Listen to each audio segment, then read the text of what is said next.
Hello dear students, welcome to study IQ। आज हम बात करेंगे एक नए टॉपिक की जो कि है आपका evolution of management thoughts. Management thoughts की शुरुआत कैसे हुई थी, क्या कॉन्सेप्ट कहाँ से आया था, आज के वीडियो लेक्चर में हम वो डिस्कस करेंगे। सबसे पहले बात करते हैं इवोल्यूशन ऑफ मैनेजमेंट थॉट के इंट्रोडक्शन की। देखिए इसमें लिखा भी हुआ है मैनेजमेंट के बारे में कि व्हाट इज एक्चुअली मैनेजमेंट। तो पहले बताया गया कि मैनेजमेंट एक ऐसा एक्ट होता है जिससे हम लोगों से अपने अकॉर्डिंग ऑर्गेनाइजेशन की एक्टिविटीज को पूरा करवाते हैं, जो भी टारगेट होते हैं उसको लोगों से पूरा करवाते हैं, दैट इज कॉल्ड मैनेजमेंट।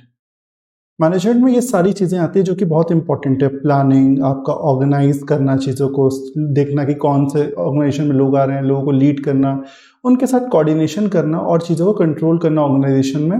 ये सारी चीजें मैनेजमेंट के 5 इंपॉर्टेंट फंक्शंस होते हैं। लेकिन ये जो चीज़ें हैं गोल को अचीव करने के लिए, इसके लिए आपको रिसोर्सेज की ज़रूरत होती है। ह्यूमन रिसोर्स को यूज़ करना पड़ता है अपने अकॉर्डिंग, फाइनेंस को रिसोर्स करना पड़ता है, टेक्नोलॉजी का इस्तेमाल करना होता है और साथ ही साथ जो नेचुरल रिसोर्स हमारे पास मौजूद है उसका भी आपको इस्तेमाल करना पड़ता है। ये कुछ इंपॉर्टेंट पर्सनालिटीज़ हैं मैनेजमेंट थ्योरीज की। FW टेलर, जिनको साइंटिफिक मैनेजमेंट का फादर कहते हैं, ये फादर ऑफ साइंटिफिक मैनेजमेंट हैं। इन्होंने टाइम मोशन स्टडी और important differential piece rate plan के बारे में बताया। Next is your Henri Fayol, जिन्होंने एडमिनिस्ट्रेटिव थ्योरी दी थी और प्रीवियस वीडियो लेक्चर्स में मैंने इनके बारे में आप लोग को बताया भी था। और 5 फंक्शंस जो इंपॉर्टेंट थे इन्होंने ही दिए थे along with the 14 principles. Next is your max weber, जिन्होंने ब्यूरोक्रेटिक थ्योरी दी थी और important concepts like division of labour, formal structure और मैनेजमेंट बाय रूल्स इनको समझाया था। And last but not the least is Elton Mayo, जिन्होंने behavioural theory of management, जिसमें psychological stimulus, better work environment, इनके बारे में बात की थी। नेक्स्ट है आपका कि मैनेजमेंट की जो थॉट्स हैं उनको हम किस तरीके से पढ़ते हैं। तो कुछ स्टेजेस डिफाइन की गई हैं जिसमें हम लोग मैनेजमेंट के थॉट्स की स्टडी करेंगे। सबसे पहले इन थॉट्स को बताया गया क्लासिकल। क्लासिकल का मतलब मैंने कई बार पहले भी बताया है, क्लासिकल का मतलब होता है ओल्ड। तो ये पुराने अप्रोच को ध्यान में रखते हुए बताया गया है क्लासिकल थ्योरी ऑफ मैनेजमेंट, यानी कि ट्रेडिशनल पुरानी थ्योरी मैनेजमेंट की इन सारे पॉइंट्स को अपने अंदर इंक्लूड करती है। पहला है ब्यूरोक्रेसी, फिर है scientific management and next is your administrative management. Apart from that जो नियो क्लासिकल है, नियो का मतलब होता है आफ्टर, तो हम कह सकते हैं एक तरीके से आफ्टर जो ट्रेडिशनल थ्योरी के बाद new theory I, that is called neo classical theory of management. इसमें 2 नए अप्रोचेस पे बात की गई, एक तो ह्यूमन रिलेशन की अप्रोच और दूसरा बिहेवियरल साइंस के अप्रोचेस की। फिर आई नियो क्लासिकल के बाद मॉडर्न थ्योरी ऑफ मैनेजमेंट, जिसमें मॉडर्न टाइम के प्रॉब्लम्स को ध्यान में रखते हुए चीज़ों को इंक्लूड किया गया है। और इनमें किन किन थॉट्स को इंक्लूड किया गया? सबसे पहला क्वांटिटेटिव अप्रोच टू मैनेजमेंट, जिसको ऑपरेशन रिसर्च कहते हैं, OR इसको शॉर्ट में कहते हैं कई जगहों पर, सिस्टम अप्रोच टू मैनेजमेंट, और तीसरा है contingency approach to management. Next इसमें यही बात बोली गई कि ये थोड़ा डिफिकल्ट था एग्जैक्ट टाइम पीरियड मेंशन करना कि कौन सा मैनेजमेंट का थॉट किस साल में आया था। एक्सपर्ट्स ने ये भी जनरल लेवल में अग्री किया था कि बेसिकली ये जो थॉट्स हैं, इन थॉट्स को हम स्कूल के नाम से भी डिफाइन करते हैं, वो इन टाइम पीरियड में आए थे। सबसे पहला आपका क्लासिकल स्कूल या क्लासिकल थॉट जिसे कहते हैं, वो 1900 से 1930 के बीच में आया था। फिर उसके बाद नियो क्लासिकल स्कूल या थॉट 1930 से 1960 के बीच में आया, और फिर आया आपका मॉडर्न स्कूल और थॉट जो कि 1960 के ऑनवर्ड्स आपका आया। ये जो बेसिकली मैनेजमेंट के थॉट्स हैं, इनको कई कंट्रीब्यूटर, जिनके भी हमने प्रीवियस स्लाइड्स में डिस्कशन किया था, इनके सोच, इनकी थिंकिंग और इनके एक्सपर्ट नॉलेज की वजह से और अदर फील्ड्स की जैसे कि इकोनॉमिक्स है, साइकोलॉजी है, इनको ध्यान में रखते हुए, इनकी स्टडीज को ध्यान में रखते हुए इन सारे लोगों ने कंट्रीब्यूशंस अपने मैनेजमेंट थॉट्स में प्रोवाइड किए। FW टेलर, जिनको फाउंडर एंड फादर भी कहा जाता है, along with max weber and Henry Fayol, इन्होंने क्लासिकल और पुराने जो मैनेजमेंट की थ्योरीज हैं इस पे काफी ज्यादा इन्होंने फाउंडेशन दी, यानी कि इन्होंने सब लोगों ने, मैक्स वेबर, हेनरी फ्योल और टेलर ने क्लासिकल पुराने थॉट्स के मैनेजमेंट पे बहुत फोकस किया। साथ ही साथ पुराने के साथ साथ इन लोगों ने साइंटिफिक अप्रोच ही मैनेजमेंट का बताया, इसलिए साइंटिफिक मैनेजमेंट थ्योरी के भी कहीं ना कहीं एक फ्यूचरिस्टिक एनालिसिस भी इन्होंने किया। F.W. टेलर, जो कि 1856 से 1915 तक थे, इन्होंने फादर ऑफ साइंटिफिक मैनेजमेंट का इनको डिक्लेयर किया गया कि he is actually called as founder and father of scientific management. और साथ ही साथ इन्होंने साइंटिफिक मैनेजमेंट के कई सारे प्रिंसिपल्स, कॉन्सेप्ट और इससे रिलेटेड जो आगे के इंडस्ट्रियल मूवमेंट्स हुए थे, मैनेजमेंट हुए थे, रिवोल्यूशंस हुए थे, उसमें भी काफी इंपॉर्टेंट योगदान अपना दिया। Next, very very important, that is the Gilbert and Emerson principles of scientific management। इससे एग्जाम में बहुत आता है, तो ये one of the most important topic है आपका। ये जो मैं स्टार बना रहा हूँ ये बताता है कि ये one of the most technical and important topic है, जिससे ऑब्जेक्टिव एंड डिस्क्रिप्टिव में भी आपका पूछा जा सकता है। ठीक है, तो यहाँ पर टेलर भाई F.W. टेलर की बात हो रही है। उन्होंने कहा कि जो साइंटिफिक मैनेजमेंट है is the essence consist of philosophy which results in a combination of 4 important, इन्होंने कहा ये एक तरीके की फिलॉसफी है जिसमें 4 बहुत ही प्रमुख इंपॉर्टेंट प्रिंसिपल्स या इंपॉर्टेंट कंटेंट मैनेजमेंट के आते हैं। सबसे पहला, first the development of true science. Second, scientific, आपका जो सिलेक्शन होगा वर्कर्स का, आप साइंटिफिक कॉन्सेप्ट्स को डेवलप करिए, आप साइंटिफिक वर्कर्स को डेवलप करिए। उसके बाद साथ साथ आप एजुकेशन साइंटिफिक रखिए, एंड मोस्ट इंपॉर्टेंट कॉपरेशन रखिए मैनेजमेंट एंड मेन के बीच में। यहाँ पे मेन का मतलब किससे है? मेन का मतलब यहाँ पे वर्कर्स है। मेन का मतलब ये नहीं कि सिर्फ मेल है, it can be male and female both, but यहाँ पे वर्कर के कंटेक्स्ट में बात हो रही। Next, the basic principles of Taylor philosophy of scientific management are as noted below. ये जो बेसिक प्रिंसिपल्स है साइंटिफिक मैनेजमेंट का, इसको इस तरीके से बताया गया है। ये प्रिंसिपल्स को बोला गया है कि बहुत ही क्रूशियल का मतलब है इंपॉर्टेंट एस्पेक्ट प्ले करते हैं साइंटिफिक मैनेजमेंट में, और इसी को the development of one best way of doing a job कहा गया। एक बेहतरीन one of the best way of doing job बताया गया है साइंटिफिक मैनेजमेंट के जो भी कॉन्सेप्ट्स एंड फिलॉसफीज हैं, क्योंकि इन्हीं कॉन्सेप्ट और फिलॉसफीज को स्टडी करके आज के टाइम पे 21st सेंचुरी में भी आपकी प्रॉब्लम्स का सोल्यूशन निकल रहा है। ऑफ डूइंग अ जॉब यहाँ पर वही प्रॉब्लम्स का सोल्यूशन बता रहे हैं, सोल्यूशन ऑफ अ प्रॉब्लम के सोल्यूशन को जवाब है।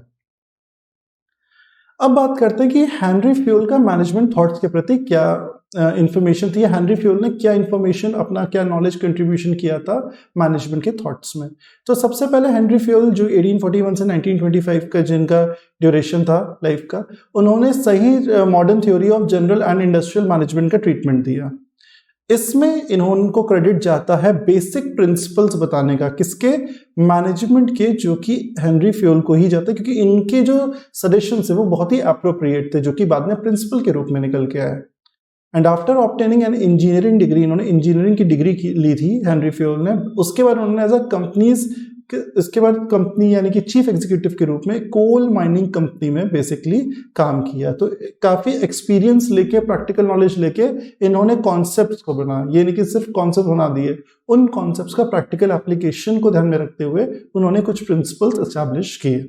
नेक्स्ट, इन्हीं फ्यूल ने डेवलप किया मैनेजमेंट प्रिंसिपल्स को and general management theory and publish them in a form of book. जब भी क्वेश्चन आपका बुक से रिलेटेड आएगा, ये चीज आपको बहुत अच्छे से समझनी है कि बुक से रिलेटेड क्वेश्चन, ईयर, कौन किसके फादर है, ये सब बहुत इंपॉर्टेंट आता है ऑब्जेक्टिव में भी एंड डिस्क्रिप्टिव में भी। तो ये आप लोग के one of the most important points होते हैं। तो in the form of book, French में उन्होंने बुक का नाम रखा जनरल एंड इंडस्ट्रियल एडमिनिस्ट्रेशन, ये बुक का नाम था, और 1906 में ये बुक आपकी आई थी, जिसमें इन्होंने मैनेजमेंट की थ्योरीज को काफी अच्छे से डिफाइन किया था आगे के फ्यूचर पर्सपेक्टिव के लिए।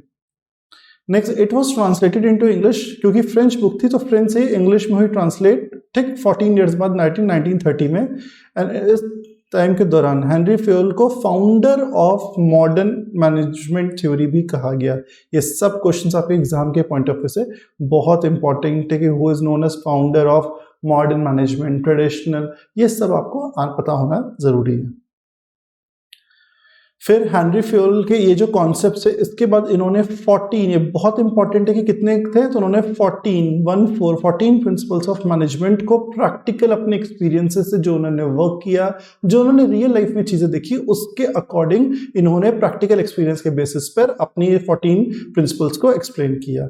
ये प्रिंसिपल्स क्या हैं? ये प्रिंसिपल्स यूनिवर्सल कैरेक्टर्स के थे, जो कि आज भी 21st सेंचुरी में भी लागू उतने ही इजिली एप्लीकेबल होते हैं। And are applicable to all types of organisation, चाहे ऑर्गेनाइजेशन हाई लार्ज लेवल का हो, स्मॉल लेवल मीडियम लेवल का हो या स्मॉल लेवल का हो, ये सब पे बराबरी पे इनके प्रिंसिपल्स आज भी लागू होते हैं। Next, each principle suggested by him has specific meaning and significance. हर प्रिंसिपल की अपनी इंपॉर्टेंस है एंड सिग्निफिकेंस है। कोई भी प्रिंसिपल ये नहीं कि ये कम इंपॉर्टेंट है या ज़्यादा इंपॉर्टेंट है, ये आज उतना लागू नहीं होता या ये ज़्यादा लागू होता है, ऐसा कुछ नहीं है। इनके हर प्रिंसिपल की अपनी एक जगह है और अपनी एक इंपॉर्टेंस है। नेक्स्ट है, according to him manager in all organisations needs to follow this principle, यानी कि इनके अकॉर्डिंग ये जो इन्होंने प्रिंसिपल बनाए थे वो आज भी हर ऑर्गेनाइजेशन को फॉलो करने चाहिए अपने बिजनेस को प्रॉपर तरीके से चलाने के लिए। नेक्स्ट, द मैनेजमेंट के जो प्रिंसिपल थे इन्होंने 1916 यानी कि कह सकते हैं 1916 में क्या कहते हैं, इन्होंने 1916 में इसको यूनिवर्सली एक्सेप्टेड बनाया अपनी मॉडर्न अथॉरिटीज के थ्रू मैनेजमेंट में। और आज भी यानी कि 1916 से लेके आज 2022 तक 106 वर्ष होने के बावजूद भी पास हो गए और ये प्रिंसिपल्स आज भी उतने ही एप्लीकेबल हैं तब से लेके अब तक। तो आप सोच सकते हैं कि इनकी थ्योरीज एंड कॉन्सेप्ट्स कितने एप्लीकेबल होंगे। This is because these principles are practical in nature, और 106 साल बाद भी ये इतने प्रैक्टिकल थे कि आज भी इनका जो रिजल्ट है वो बहुत अच्छा मिलता है किसी भी ऑर्गेनाइजेशन में। तो इन्हीं प्रिंसिपल्स को लंबे एक्सपीरियंसेस के लिए भी आज भी मैनेजर्स प्रैक्टिस करते हैं और फ्यूचर में भी ये प्रैक्टिस में रहेंगे। ये जो बेसिक प्रिंसिपल्स हैं इनके, ये यूजफुल होते हैं इफेक्टिव मैनेजमेंट बिजनेस के लिए, एक्टिविटीज को चलाने के लिए। ये इंपॉर्टेंट कंपोनेंट्स जैसे कि प्लान करना, चीज़ों को ऑर्गेनाइज करना, अच्छे से स्टाफ करना, लीड करना, कोऑर्डिनेट करना लोगों में और कंट्रोल करना एक्टिविटीज़ को, इन सारे इंपॉर्टेंट फंक्शंस ऑफ मैनेजमेंट में इनके प्रिंसिपल्स कहीं ना कहीं देखे जाते हैं और लागू होते हैं। और इनके इसी कंट्रीब्यूशन की वजह से, due to his contributions to management theory and principles, Henri Fayol को राइटली कहा गया है father of modern management thought. तो देखिए बार बार ये लाइन आ रही है, father of modern management thought Henri Fayol का ही नाम आता है। ठीक है, जिस तरह से F.W. टेलर का सबसे ज्यादा कंट्रीब्यूशन ट्रेडिशनल थ्योरी में होता है या क्लासिकल थ्योरी ऑफ मैनेजमेंट में होता है। अब यहाँ पर फ्यूल के बारे में और बात बोली गई कि जो फ्यूल का फर्स्ट मैनेजमेंट की सोच थी, उन्होंने उसे कॉन्सेप्चुअल फ्रेमवर्क दिया और अपनी बुक का नाम था जनरल एंड इंडस्ट्रियल मैनेजमेंट। हमने ये बात बार बार बोली है आपसे कि जब जब बुक का नाम आता है तो वो क्वेश्चन अपने आप ही ऑब्जेक्टिव के लिए इंपॉर्टेंट हो जाता है। और इसका मतलब ये नहीं कि सिर्फ ऑब्जेक्टिव के लिए इंपॉर्टेंट है, ये आपके डिस्क्रिप्टिव के लिए भी इंपॉर्टेंट है। ठीक है, तो यहाँ पे यही बात बोली जा रही है इसमें कि ये आपका एक बुक्स से रिलेटेड आपको क्वेश्चंस अलग से तैयार करने पड़ेंगे ताकि आपको पता हो किसने कौन सी बुक लिखी, कब लिखी, किसके द्वारा लिखी गई। तो book name, author name and year, ये बहुत इंपॉर्टेंट चीज होती है। अब देखिए जो मैनेजमेंट के फंक्शंस हैं फ्यूल के अकॉर्डिंग है प्लानिंग, चीज़ों को प्लान करना, ऑर्गेनाइज करना, स्टाफ कमांड करना, कोऑर्डिनेट करना, कंट्रोल करना। ये कुछ इंपॉर्टेंट फंक्शंस है मैनेजमेंट के, किसके अनुसार, हेनरी फ्यूल के अनुसार। ये जो 14 प्रिंसिपल्स हैं ये कहीं ना कहीं मैनेजमेंट के फंक्शंस को भी इंक्लूड करते हैं, मैनेजमेंट के प्रोसेस को भी इंक्लूड करते हैं, जिनका अपने आप में यूनिवर्सल एप्लीकेशन है और हर एक प्रिंसिपल का एडिक्वेट रीजन है, जस्टिफिकेशन है, which is practical in today's life और in today's time period as well. He also made them easily acceptable by others according to Henry Fewell। Managers को organisation में flexible होना चाहिए। उन्होंने उस टाइम पे ये बात कही थी कि आपको रिजिड नहीं होना है, समय जैसे बदलता रहता है आपको भी उस अकॉर्डिंग वैसे अपने आप में चेंजेस करने पड़ेंगे। यहाँ पे फ्लेक्सिबिलिटी का मतलब क्या है, यहाँ पे ये जो फ्लेक्सिबिलिटी वर्ड यूज़ किया गया है, ये फ्लेक्सिबिलिटी का मतलब और कुछ नहीं, फ्लेक्सिबिलिटी यहाँ पर आपको रिप्रेजेंट कर रही है कि ये इंपॉर्टेंट चीज़, ये जो फ्लेक्सिबिलिटी है ये आपका रिप्रेजेंट कर रही है चेंजेस, कि आपको टाइम के अकॉर्डिंग एंड सिचुएशन के अकॉर्डिंग चेंजेस करने चाहिए। नेक्स्ट, हेनरी फ्यूल ने कहा कि managers should be flexible in the application of this principle, यानी कि उन्हें समय के अनुसार अपने आप में परिवर्तन और चेंजेस करने चाहिए। और इसको समझाने के लिए इन्होंने अपनी जो ये कॉन्सेप्ट है उसको 6 इंपॉर्टेंट ग्रुप्स में क्लासिफाई किया। तो ये 6 ग्रुप्स क्या है देखते समझते हैं। सबसे पहला टेक्निकल एक्टिविटीज, जिसमें आप चीज़ों को प्रोड्यूस करते हैं, इसको मैन्युफैक्चरिंग भी कहते हैं, या फिर अडॉप्ट करते हैं, वो टेक्निकल उस पर काम करें। दूसरा है कमर्शियल एक्टिविटीज़, चीज़ों को खरीदना, बेचना और उसके बाद एक्सचेंज करना एक दूसरे से मनी के रिटर्न में। And third, financial activities, search करना ताकि हम जो भी कैपिटल है यानी कि जो फंड्स हम बिजनेस में लगाते हैं उसका हम प्रॉपर क्या कर पाए, यूज कर पाए और मैक्सिमम प्रोडक्शन हम कर पाए। नेक्स्ट है आपका सिक्योरिटी एक्टिविटी। सिक्योरिटी एक्टिविटीज का मतलब होता है हम प्रॉपर्टी एंड पर्सन को प्रोटेक्शन करें ताकि चीजें बेहतरीन तरीके से 100% यूज हो जाए और कम ना के बराबर इसकी वेस्टेज हो। नेक्स्ट आता है आपका अकाउंटिंग एक्टिविटीज। अकाउंटिंग एक्टिविटीज का बेसिकली यहाँ पे मतलब है स्टॉक लेना, अकाउंटिंग का काम करना, balance sheet, financial account statements जो होते हैं, final accounts, cost and statistics, इन सारी इंफॉर्मेशन पे काम करना क्योंकि ये सारी इंफॉर्मेशन बहुत ही एक्यूरेट डेटा प्रोवाइड करती हैं। And next is your managerial activities. Managerial activities का मतलब होता है कि प्लान करना, ऑर्गेनाइज करना, चीजों को देखना कि चीजें सही से हो रही हैं और उस अकॉर्डिंग चीजों पे वर्क करना, ऑर्गेनाइज करके कमांड देना, कोऑर्डिनेट करना, कंट्रोल करना, जो कि 5 इंपॉर्टेंट फंक्शंस हैं ऑफ मैनेजमेंट। तो ये FFOM का मतलब 5 फंक्शंस ऑफ मैनेजमेंट और उससे रिलेटेड काम मैनेजरियल एक्टिविटी में होता है। नेक्स्ट है आपका हेनरी फ्योल ने क्या important 14 principles of management suggest किए। तो जो हेनरी फ्योल ने इंपॉर्टेंट प्रिंसिपल सजेस्ट किए वो है डिविजन ऑफ वर्क, कि काम को किस तरह डिवाइड करें। Authority and responsibility. अथॉरिटी का मतलब आप किसी को एक पोजीशन देते हैं और उस पोजीशन से उसको वो पावर मिलती है वो काम करने की, और वो पावर के साथ उसकी कुछ जिम्मेदारियां होती हैं कि उसको वो काम करना है। डिसिप्लिन यानी कि रूल्स एंड रेगुलेशंस को आपको अप्रोप्रिएटली फॉलो करना है और चीजों को देखना है। यूनिटी ऑफ कमांड, कि एक सुपीरियर यानी कि सीनियर का जो ऑर्डर होगा वो एक जूनियर या एक पर्टिकुलर पर्सन के द्वारा ही फॉलो अप होगा। यूनिटी ऑफ डायरेक्शन, की डायरेक्शंस जो होंगे, रूल्स एंड रेगुलेशंस होंगे वो भी सेम ऊपर की तरह एक से एक पर्सन के पास ही जाएंगे। And next subordination of personal interest to organisational interest. Subordination of personal interest to organisational interest का मतलब होता है कि एक इंसान का हम पर्सनल इंटरेस्ट पे काम ना करें, एक इंडिविजुअल इंटरेस्ट को ना देख के, यानी कि एक सिंगल पर्सन के इंटरेस्ट को ना देख के हम ग्रुप या फिर ऑर्गेनाइजेशन के जो बाकी लोग हैं उनके बारे में बात करें, ग्रुप का इंटरेस्ट शो करें, यानी एक पर्सन पे फोकस ना करके सब पे, जो चीज सबके लिए सही हो उस पे फोकस करें। नेक्स्ट है आपका रेम्यूनरेशन, प्रॉपर रेम्यूनरेशन देना, पेमेंट करना। सेंट्रलाइजेशन, एक पर्टिकुलर जगह पर अथॉरिटी का होना ताकि ऑर्डर इंस्ट्रक्शन सही से हो। स्केलर चेन, प्रॉपर इंफॉर्मेशन एक सीक्वेंस में, एक चेन में चले, ऑर्डर प्रोवाइड करना। इक्विटी मेंटेन करना, बैलेंस, स्टेबिलिटी ऑफ टेन्योर रखना कि अननेसेसरी का फ्लक्चुएशन ना हो। स्पैन ऑफ कॉपरेशन, काम अच्छे से हो कॉपरेशन के साथ। इनिशिएटिव, काम कौन कर रहा है, कैसे कर रहा है, इसके लिए प्रॉपर एक गाइडलाइंस रखना और इनिशिएटिव लेना कि हाँ भाई इसको ऐसे ऐसे किया जाएगा, ये इसके लिए मैं रिस्पॉन्सिबल हूं और ये काम मैं ऐसे करूंगा। तो ये सारी चीजें थी, प्रिंसिपल्स थे। और अब उसके बाद हम बात करेंगे contribution of Elton Mayo to the development of management thought. बातें हैं इल्टन मेयो के बारे में। 1880 में से 1949 के बीच में इन्होंने रिकमेंड किया था इसको, और इसके लिए उनको टाइटल मिला था father of human relation school. Father of human relation school important है, वो कौन है, इल्टन मेयो है। क्यों? क्योंकि उन्होंने इंट्रोड्यूस किया था ह्यूमन रिलेशन अप्रोच, कि ह्यूमन बीच के बीच में रिलेशनशिप एक बहुत ही इंपॉर्टेंट एस्पेक्ट है, जिसपे किसने बात की थी, इल्टन मेयो ने बात की थी। और उन्होंने इस मैनेजमेंट थॉट के नए पॉइंट ऑफ व्यू को समझाया था। उनके अनुसार मैनेजमेंट में इंसान का उतना ही रोल होता है, ह्यूमन बीइंग का, जितना कि मैनेजमेंट के अदर पर्सन्स का होता है, यानी कि सारे ह्यूमन रिसोर्स की अपनी अपनी इंपॉर्टेंस होती है। तो इसीलिए उन्होंने ह्यूमन रिलेशन अप्रोच की बात कही मैनेजमेंट के पॉइंट ऑफ व्यू से। मेयो को उनके बेस्ट वर्क के लिए जाना जाता है, जो कि उन्होंने हॉथॉर्न स्टडीज में किया था। और हॉथॉर्न स्टडीज में उन्होंने, ये इंपॉर्टेंट है, ये हॉथॉर्न स्टडीज में बेहतरीन कंट्रीब्यूशन किसका था, तो मेयो का one of the best contribution माना जाता है।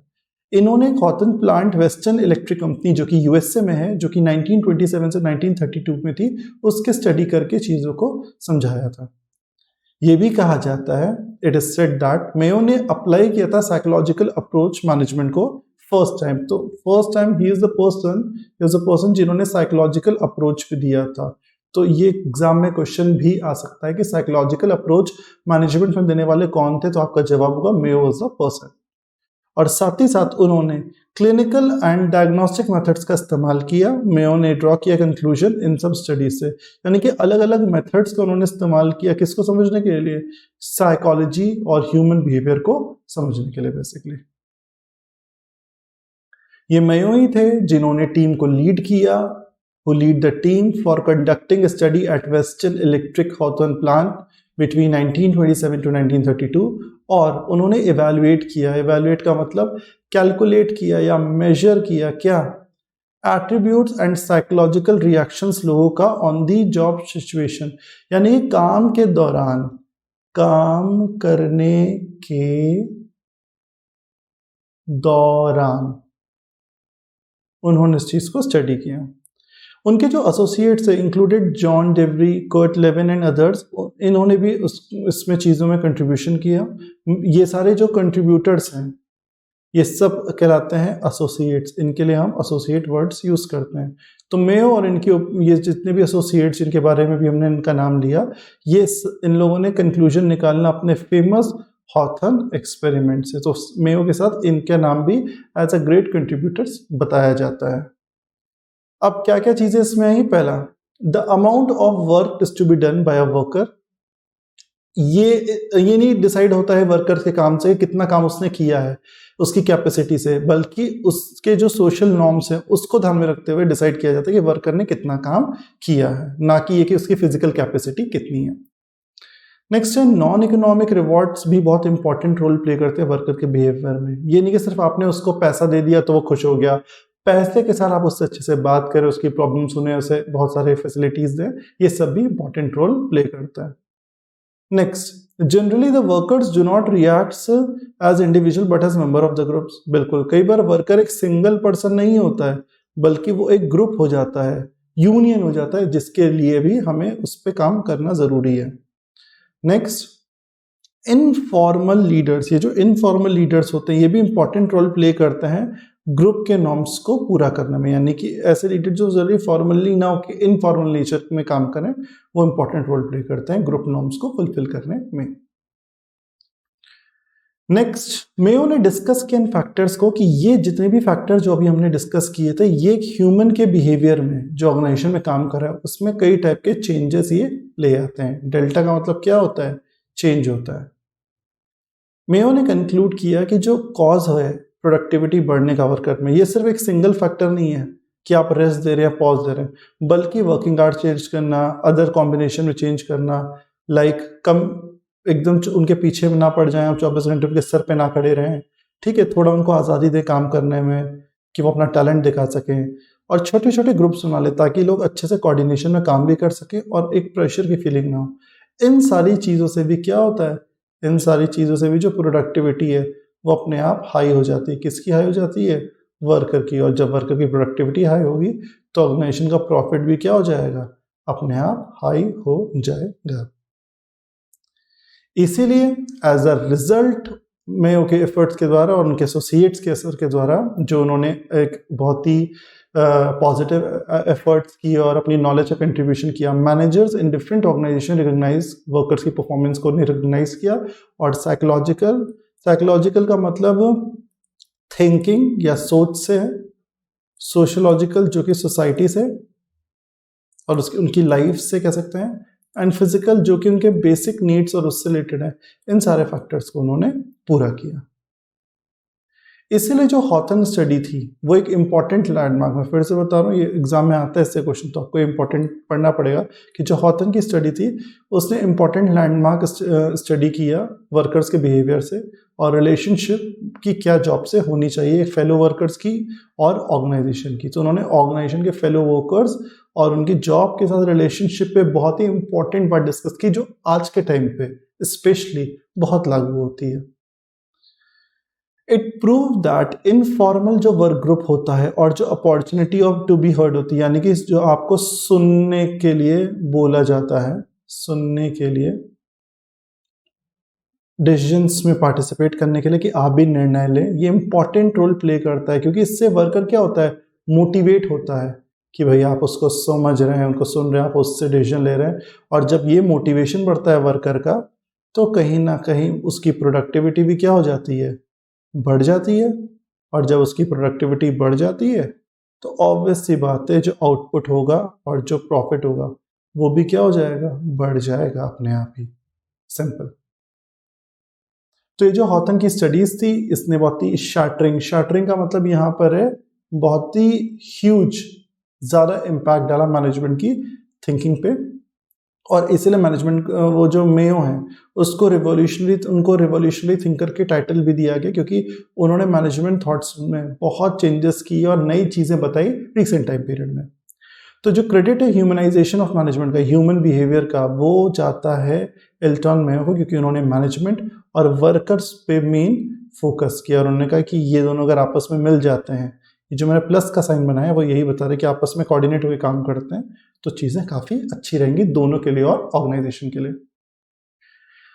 लेकिन कुछ और भी चीज़ें निकल के आई, फाइंडिंग्स पाई गई, इंपॉर्टेंट अदर पॉइंट्स देखे गए।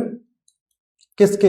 हॉथन स्टडीज के। सबसे पहला, एम्प्लॉय का जो बिहेवियर था वो उनके मेंटल एटीट्यूड या वो क्या सोचते हैं उससे भी रिलेटेड है, और उनके जो इमोशंस हैं जो वो मानते हैं उससे भी रिलेटेड होता है। सेकेंड, तो workers in a group develop a common psychological bond.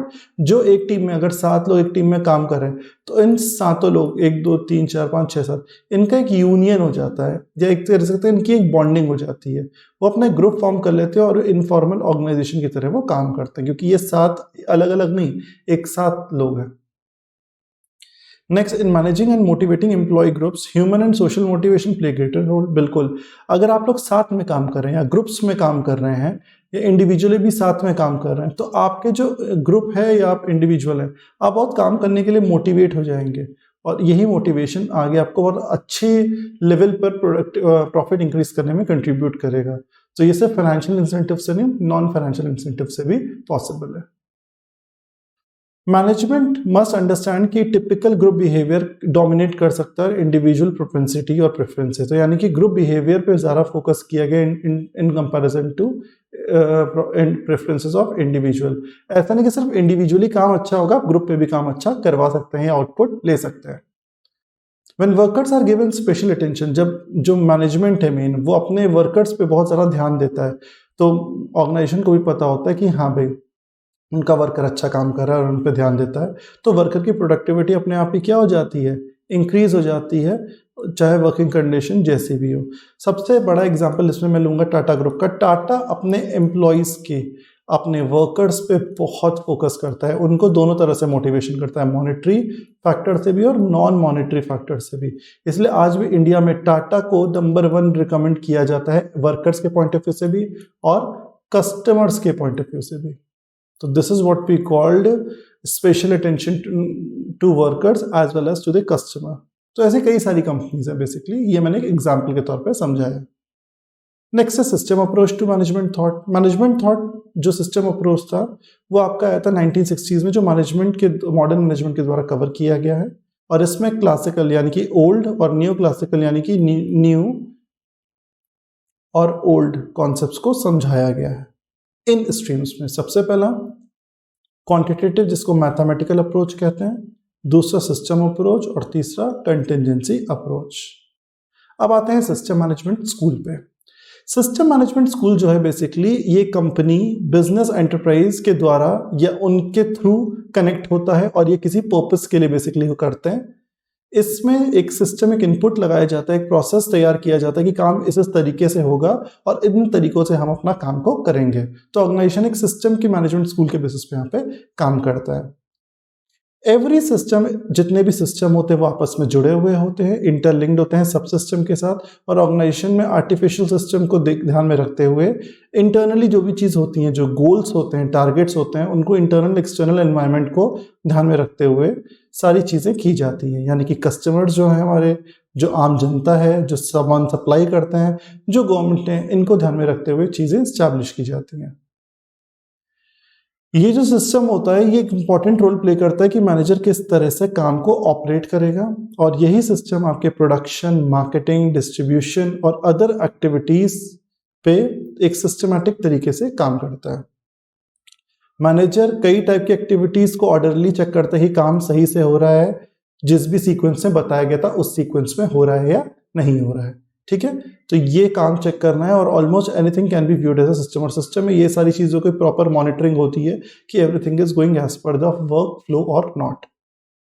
यही चीज़ सिस्टम मैनेजमेंट स्कूल में बताई गई कि ऑर्गेनाइजेशन सारी चीज़ों को जब देखता है, चेक करता है कि गोल्स एस्टैब्लिश हैं और उस एस्टैब्लिश गोल के साथ चीज़ें सही से हो रही हैं, और वही चीज़ आगे चल के रिजल्ट्स जो दे रही है आपको ऑर्गेनाइजेशन को, वो सही दे रही है।